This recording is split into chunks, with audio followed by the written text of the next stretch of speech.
This is Tell the Truth Sports Radio. I'm your host, Rod Fitch, and I want to talk about chokes and great games in this tournament. There was three games that was really choke jobs, and I hate to say it about college kids, but I got to tell the truth.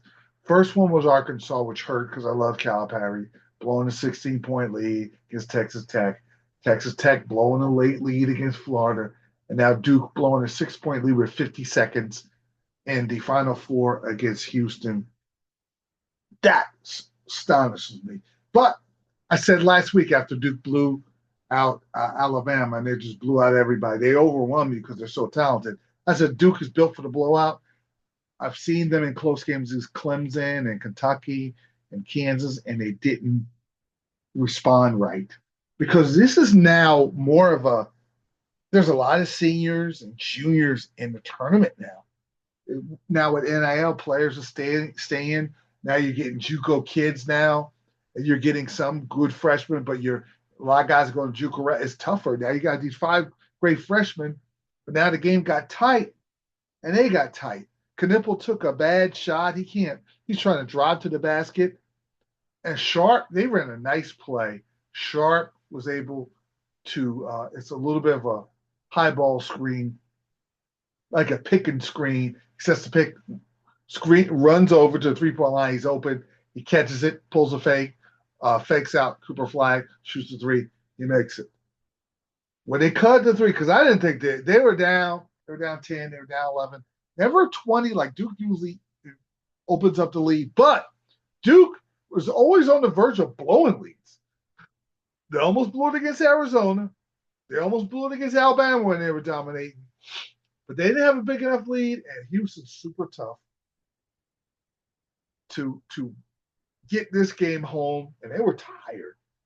And once they cut the three, you see a turnover on the inbounds, and then you see Roberts on the dunk, and they ran a play. Proctor he could have passed the ball to Cooper Flag, would have made both the free throws, or through the big man, the lob, and they're up 3 with the pressure on Houston.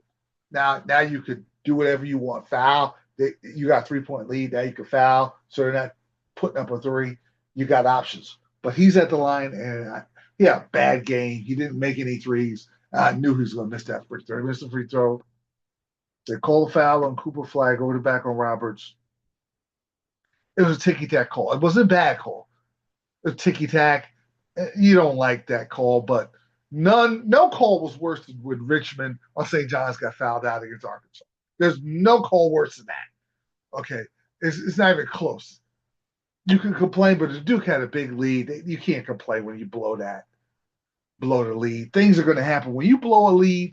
When you blow a 6-point lead, and then there was a technical foul on Houston, which made things worse, and they overcame that. The game might come down to a bad call or two. Once you blow the lead, you're opening up the game to anything that could happen. And that happened. Roberts nailed both of those. And then the final play to me, if I'm Duke, I go Cooper Flag, high screen roll with Knipple. I'm drive to the basket. Even if it's a charge or you get your shot blocked, maybe we'll get the rebound. But drive. He had a good shot, the little turnaround, but that's not his shot.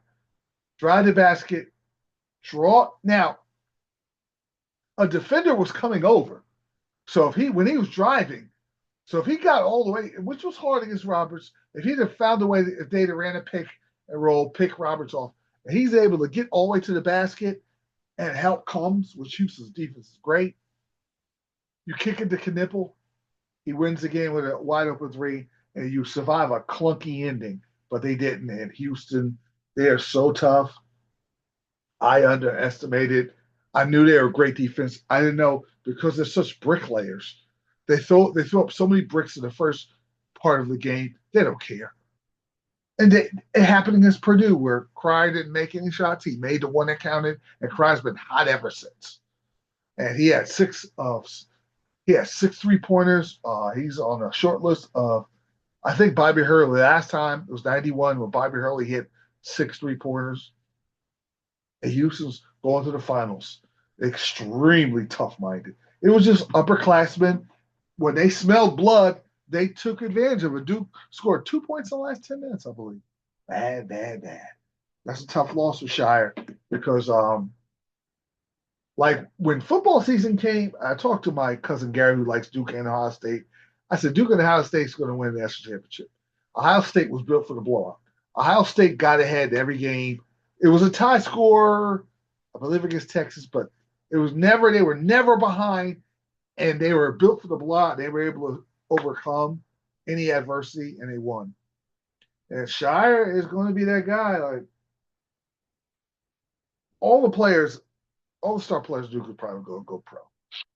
And they probably got more reinforcements coming. Cooper Flag, I had my buddy say, listen, he ain't terrible under pressure. No, listen, he's a freshman, number one. Number two, he's going to go pro. He probably wants to stay and develop. He's going to go pro. Too much pressure. Number one pick. Number three, he's such a good kid. He's a GM's dream. I interviewed him before, and I'm gonna post that up. He's a general manager's dream because he's a good kid. He'll work hard, and I believe he'll work through issues where he'll be able to get stronger and nail shots in the end game. But you have to team Cooper Flag up with another star. He's like close to like a Paul George type of guy. I want another guy next to him. He's a 1A. I want another 1A if I'm going to try to build a contending team in the future. He's not SGA, but he's, like I say, he reminds me of Paul George, kind of the way he plays. And the other game was Florida just outlast Auburn. Auburn ran out of gas. They stopped giving the ball to Broome. Broome looked a little injured, but he was on a roll in the first half. They had a 9-point lead, and once Florida erased that lead early in the second half, when Florida was even at leaving, they kept the lead. Once they got the lead, they kept the lead because now Auburn plays good defense at New Florida, but Florida is so disciplined. Walter Clayton Jr., 35 points. He's 4 rebounds. He's 5 or 8 from 3. He hits big shot after big shot.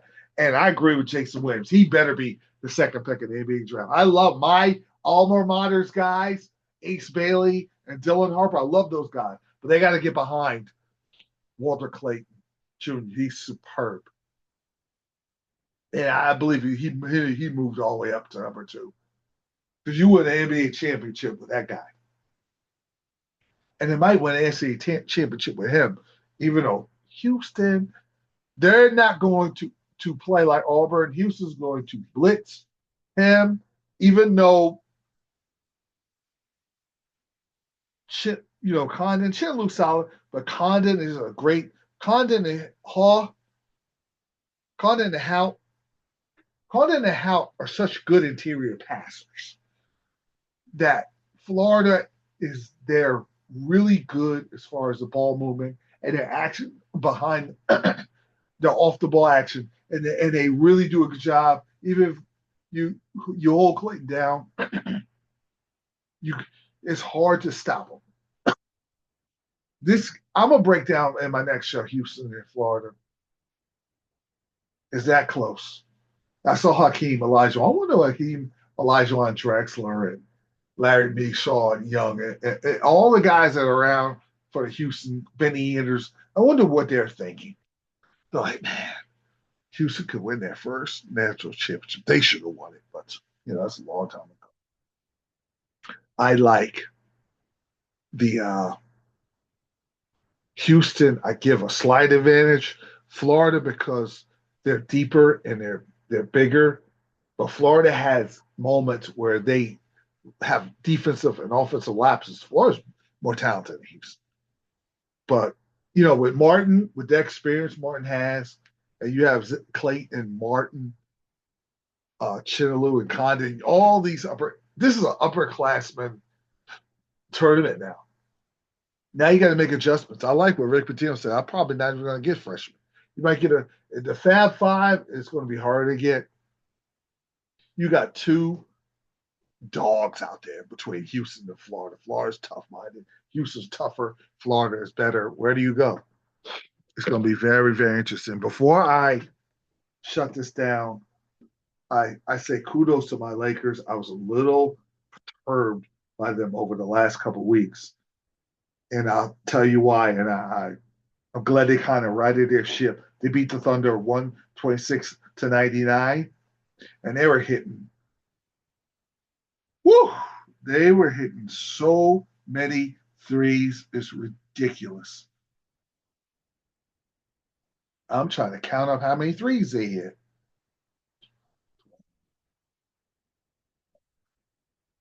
22, 24, 20, 22 3-point shots the Lakers made. 22 of 40. I mean, they were on fire, and OKC looked out of sync. But LA hadn't played well since that nonsense with Stephen A. Smith and LeBron James. And my issue was with LeBron, my teammate, because he's on my team. My issue is during the middle of the Knick game, which was a big game, you got to get all these wins to get to a 3 seed. You had no business walking over to Stephen A. Smith. You want to get on him. I know that's your child, and I do understand that. I'm not insensitive to that fact. But you talk to him after the game. You don't need all the pomp and circumstance. You act mature. You get after him after the game or before the game. You find him and you guys let it out. People don't believe in talking things out. No much I'll yell at you and bounce. But you can't do that in the middle of the game. LA could have lost that game. It just seemed like they were distracted. They started losing, and now they're fighting for their lives against the 3 seed. You don't want to play the Golden State Warriors. Now, Minnesota is going to be awfully tough with Anthony Edwards, but okay, I got to choose who I want to deal with, Anthony Edwards or Steph and all that experience Golden State had, Jimmy Buckets. I'm going to pass on the Warriors. I'm going to take my chances with Minnesota, which will be really tough because Ant-Man is coming. I don't think LeBron's a little too old to be guarding him right now. Vanderbilt's going to have to do a good job. They're going to have to collectively hope that the others don't make shots because they have Alexander. They have good shot makers. Well, I was very, very perturbed by that incident only because of his distraction. That's between those two guys. I don't do the gossip thing, but I got an issue with you doing that in the middle of a game. Please don't do that. As a Laker player, please don't do that no more because we're the 17-time champions. You do that on another team, that's fine. And he was, and he likes. I consider him the third wheel, which people like third wheel. The second wheel is the collection. Okay, Luka's playing at MVP level. He's the first guy. The second guy is more like Reeves, Hachimura, Finney Smith, and Vanderbilt. It seems like the collective guys who are just making it happen. The third guy's LeBron. He loves that. He the way he's passing, he's playing very comfortable. I don't want him shooting those turnarounds. He makes them, but when the playoffs come, he seems like he gets a little tighter with that. I want him to just go to basket, be a facilitator, rebound, and defend. Now, every once in a while, you can take that turnaround. I do like when he does the corner three. I don't want to say the corner three. The elbow threes are his shot. Just make your shot. Take your shots, drive, facilitate. He's done a really good job of facilitating. And whatever you have left as far as your age, as far as defending, do that. Maybe like in the fourth quarter on a pitch, you guard Anthony Edwards. I think he could do that. So that's the state. That's the my show. Considering a couple of shows I missed, but I wanted to really make that point about the NCAA tournament. My observation, and I'm going to break down who's going to win the championship tomorrow.